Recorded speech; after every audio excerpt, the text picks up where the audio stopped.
What's good, Fight Family? Welcome back to the channel. Today we finally have a good fight card to break down. UFC 304 is finally here. We've got the London card. You know, Dana White always stacks these London cards. This is how I did last week. Absolutely horrible. I think I went like 5-6. Lost the main event. Just wasn't a good night of fights. A lot of the fights that I had were going the right way and then would lose last minute. I think 2 people came back and ended up beating the person that was winning, which is who I picked. It's just been rough this year. I don't know what's going on. These main events have been the most unpredictable I feel like they've ever been since I've been a fan. But alas, that's how this game goes, like I always say. But without further ado, let's just get right into the card. First fight of the night. Shauna Bannon taking on Alice Ardaline. This one's actually interesting because Shauna Bannon, I don't really think she's all that good. She lost to Bruna Brazil, who's also fighting on the card. And Bruna Brazil is just like a lower level 115er. Alice Ardaline started out her career basically 2-5, and that last loss came against Zhang Weili. And now she's put together a 7-fight win streak. She's 9-5. She actually looks kind of decent on the ground. I do feel like this could be a fight where Shauna Bannon shows off that she's actually not that bad. I feel like Shauna, whatever the fuck her name is, I feel like she's actually quicker and more technical on the feet. I don't think she has any power in her punches, and that's like her big problem. And I don't think she can dictate where the fight goes. I think I will be siding with the underdog and Alice Ardaline getting her a win in her UFC debut. I just feel like on the ground it's going to be worlds apart, and I feel like she's going to be able to find a way to get her to the ground. Moving on up the card, Mick Parkin taking on Lucas Bresky. I'm going to be siding with Mick Parkin. I think if he wins this fight, he takes back having the longest active win streak in the heavyweight division, or the longest win streak point blank period. I don't know. It's one of the two. I think he does have the longest active win streak in the division in the UFC. He's 9-0. He's not looking, too great in these fights, but he's not looking bad at all. He just kind of out hustles people. Even when he looks tired, he keeps on the gas. Lucas Bresky, I feel like his best bet here is whipping those leg kicks, but I think Mick Parkin's going to be really smart to that and probably mix in the grappling to neutralize it, maybe catch a kick or two. So I am going to be siding with Mick Parkin to get this one done. You can almost always parlay fluff with Mick Parkin, and even if you want to take a risk, put it by decision. I don't think this fight goes any other way. I think Mick Parkin will probably win dominantly 3 rounds. Moving on up the card, Sam Patterson taking on Kiefer Crosby. Kiefer Crosby looked atrocious in his UFC debut. I believe it was against, I know this guy's name. I'm just spacing on it. Kevin Jousset, yeah, or Jousset, whichever one it is. Sam Patterson caught me off guard in his last fight. I thought he was going to get smoked. I thought this guy was just going to be, a washed kid that never would make much out of his career, and I was completely wrong. He instantly neutralizes his last opponent. I'm forgetting his name as well, but it's a guy with good knockout power. He takes him down, chokes him out really quickly. I didn't think that he had that in him, but because he showed that, I actually am going to side with Sam Patterson, getting this one done by like a 1st or 2nd round submission. Kiefer Crosby got choked out by Kevin Jousset, who looks slow and just like, honestly not too good in himself. So I am going to be siding with Sam Patterson getting this one done. I think his grappling is going to be the difference. I was surprised as hell that he did what he did in his last fight. Kiefer Crosby, I feel like we just have to knock him out clean. And I think Sam Patterson's much better than him on the feet. So yeah, I'll be siding with Sam Patterson by a submission. Then we move on up the card, and this fight got taken off the main card. Honestly, I don't even blame Dana. I think it is one of the better fights, but I think you really can't trust that Manel Kape will show up and make weight. It's just too many things to ask of this kid for some reason. Muhammad Mokaev versus Manel Kape taking place on the prelims now, the early prelims, I guess. I am going to be siding with Muhammad Mokaev as the slight favorite. I know why a lot of people are picking Manel Kape. I know that people have seen flaws in Muhammad's game. I have too, obviously. His last fight against Alex Perez low-key almost edged that out, and that's not good for Muhammad Mokaev. I think Manel Kape has the potential to punish Mokaev on the feet, but I think that Mokaev is just going to continuously drown him out with that Dagestani type of wrestling and pressure. And I think Manel Kape, as good as he is on the feet and as athletic as he is, I don't think that he has that type of grappling. And if you don't have that next level of at least scrambles in your back pocket, you're most likely going to drown out against a fighter like Muhammad Mokaev. So I think he is going to make the dominant performance that he needs to, finally put him in title contention or in those talks. I'm hoping that it's an exciting fight because this does have potential to be fight of the night for sure. And honestly, I wouldn't mind if Manel Kape got it done because it would add a lot of drama to that division and he'd finally be back in the fans' good graces, which is always good to see. Moving up, early prelim headliner, Oban Elliott taking on Preston Parsons. This is a really fucking hard fight to call. Preston Parsons is just a slight favorite, and I think that's perfect odds. My better judgment tells me that Preston Parsons wins this fight, but Oban Elliott is on a hell of a win streak in his career. He's been looking pretty decent, even though he only fought Val Woodburn and didn't look too good in that fight. He did still come in and get a win in his UFC debut. He got rid of the jitters and in the best way possible. I think Preston Parsons, on paper, should just usually win this fight like 8-9 times out of 10 with his grappling. Maybe like 8 times out of 10. 9 is a little crazy. But I'm a little nervous that Oban Elliott is going to catch him coming in. These are those types of fights where like you think it's a lock and it ends up not being a lock.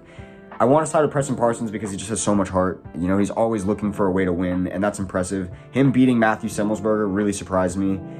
And I think Matthew Semelsberger is just a better version of Oban Elliott, if I'm honest. So I think I am going to side with Preston Parsons getting this one done.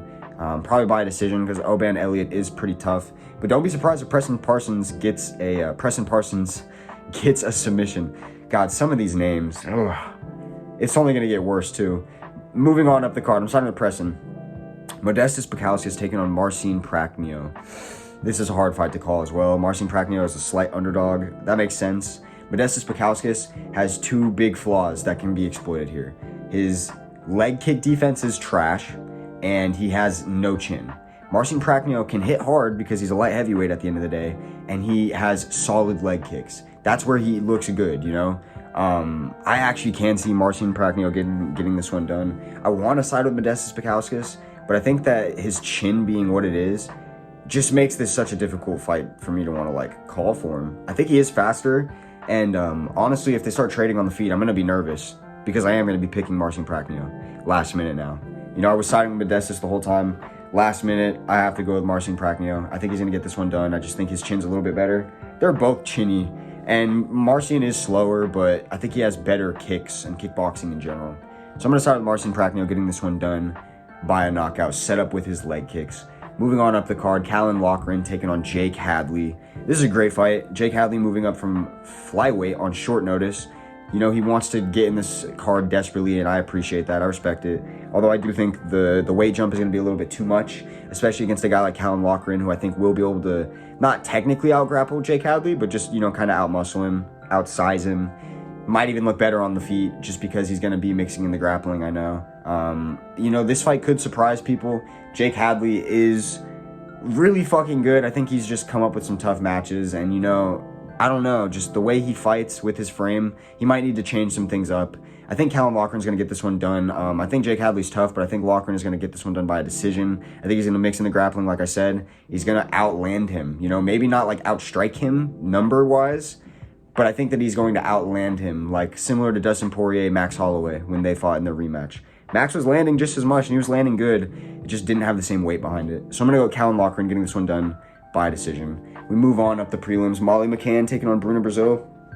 Molly McCann, this is one of my locks of the card. She's just a lot more physical than most of these girls at 115. And Bruna Brazil taking Shanna Bannon to a fucking decision is a little disgraceful to me. I think Molly McCann is just a step above that. I think that she's going to win this fight probably. Honestly, I don't know. I would want to say by a finish. I think that she can win this fight by a finish in the second round. She usually does smoke these girls that are just outside of the rankings. So yeah, I'm gonna side with Molly McCann getting this one done. Let's say by TKO in the second round. We move on up the card. Nathaniel Wood taking on Daniel Pineda. This is probably my biggest lock of the card. Nathaniel Wood, he's faster, he hits harder, he's more technical on the feet, he has better grappling. Daniel Pineda's tough, but he's just too old. And at 145, you cannot be old. You just can't. You can't at these lower weight classes. I think Nathaniel Wood has been kind of, how do you word it? He's been gypped a little bit in his UFC career. He's been given some tough matchups. Although he fucked it for himself at bantamweight, losing to John Dodson. Should have taken that fight more seriously. It does seem like he's taking a lot of things more seriously in his career now. I'm going to side with him. This one's pretty cut and dry to me. Moving on up the card. My first true solid underdog pick that's not close to pick'em odds. Arnold Allen taking on Giga Chikadze. Look, I've ridden with Arnold Allen so much throughout his career, but I think Giga Chikadze is a next level in the striking department. He did get smoked by Calvin Kattar, but that was just a different type of fight.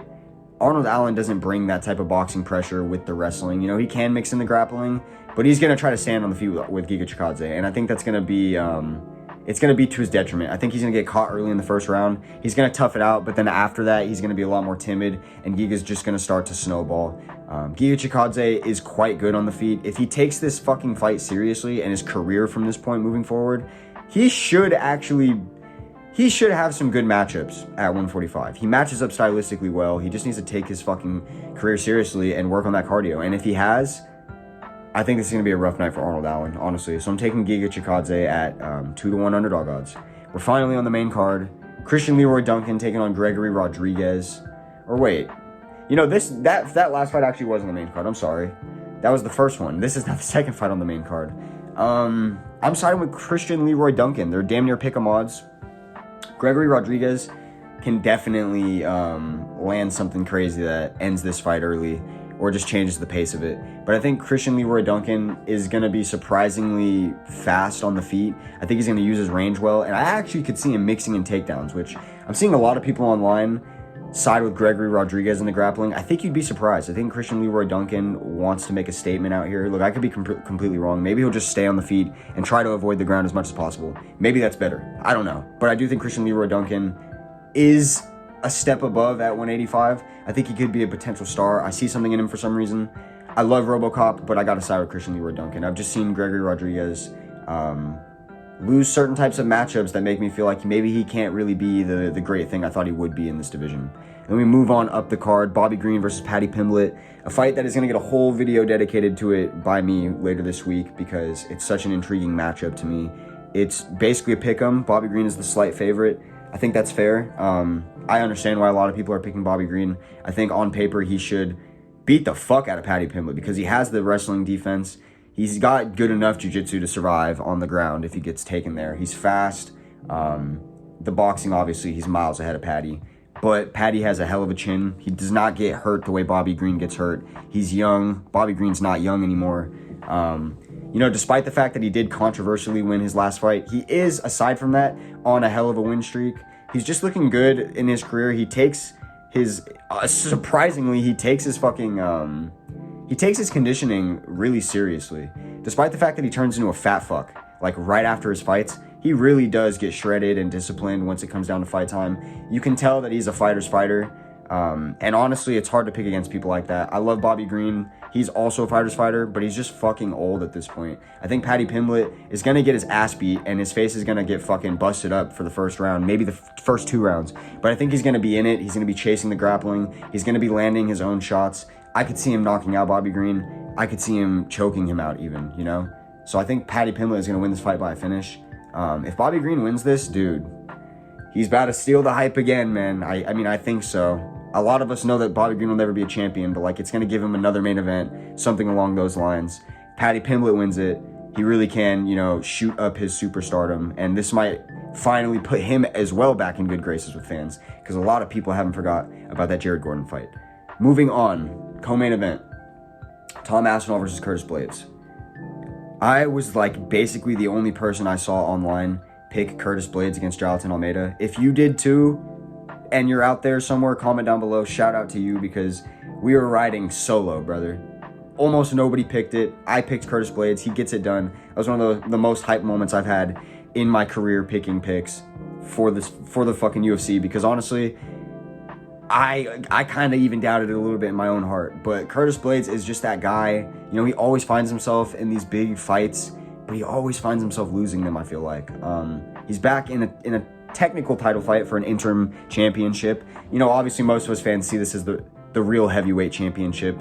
But I think Tom Aspinall is just better almost everywhere. Curtis Blades definitely has better wrestling, no doubt about that. If you don't think so, you're smoked and you're meat riding Aspinall too hard. Although Aspinall has great wrestling, he's got good timing, he's explosive. Curtis Blades is more technical in that department. And, you know, if he spams that from the get-go and doesn't get caught over the side the way he likes to catch people with those hammer fists, if he can really technically out-wrestle Tom, this could be a long night for Tom Aspinall. But I just think he's too quick. He has great kickboxing, heavier kicks, heavier punches, probably has a better chin. I got to side with Tom Aspinall. I think he's going to get this one done by a first-round knockout. I think he wastes no time, and I think he's going to call out John Jones on the mic, of course. I think a better call out would be Alex Pereira. Steal that hype from John Jones, because everyone wants to see that fight now. Call out Alex Pereira. Do something cool, man. Look, Tom Aspinall is going to be a GOAT in the UFC. No doubt about it in my mind. It's just going to take him some time, because the UFC is Jewing him with the... fuck, I shouldn't have said that. YouTube's going to take this down. The UFC is cucking this man, you know? We all know it, but yeah. Tom Aspinall by a knockout. Moving on up the card. Main event time. Leon Edwards versus Bilal Muhammad. The master decisionator versus the immovable decisionator. And they're finally clashing. And for some reason, I think it's going to end in a finish, because the world has a funny sense of humor like that, you know? I really do feel like Leon Edwards is fucking better everywhere. I think this is actually a stylistic challenge matchup. I don't think it's a nightmare matchup, but I think it's a challenging matchup for Leon, just because Bilal really does like to make fights gritty. He likes to make it, you know, a dog fight. He doesn't want to keep it technical, and Leon is the best when he keeps it technical. Now, the problem is, I think Leon is so good at forcing people to fight his fight and make it a technical bout that I don't think it really fucking matters what Bilal usually does in his fights. I think Leon Edwards hits too hard and too precise, and he's good everywhere, and it's going to be a problem for somebody like Bilal. And look, we can't forget about the first fight. Regardless of how it ended, the way it was going, Leon Edwards was really putting a beating on Bilal. If he starts it off like that again, dude, it's going to be a rough night. And side note, have you guys seen that video of Leon just casually jogging, and then like he runs into a basketball court, they toss him the ball, and his first kick from the ball makes it go like all the way across the fucking full court into the hoop? That was crazy. That's aura right there, because everyone loves to use that fucking word now. That's aura personified. I think Leon is just in a different fucking zone these days. I think he's locked in. I think he knows that this is his chance to like build on his legacy. I think he is gonna successfully defend his belt for the third time, even though the number 3 seems to be a hard one for people in this sport when it comes to title defenses. I think Leon Edwards gets this one done, and I think we finally get to see him maybe match up with Islam Makhachev at the end of the year. I don't know, something cool. We got to have Leon in like a hype fight, because I'm tired of all these boring ass matchups. Bilal deserved his chance. Let's see him against somebody cool after this. That's going to be all for me today. Let me know what you guys think down below. I'm sure a lot of you guys have different picks, so let me know why. I'll catch y'all.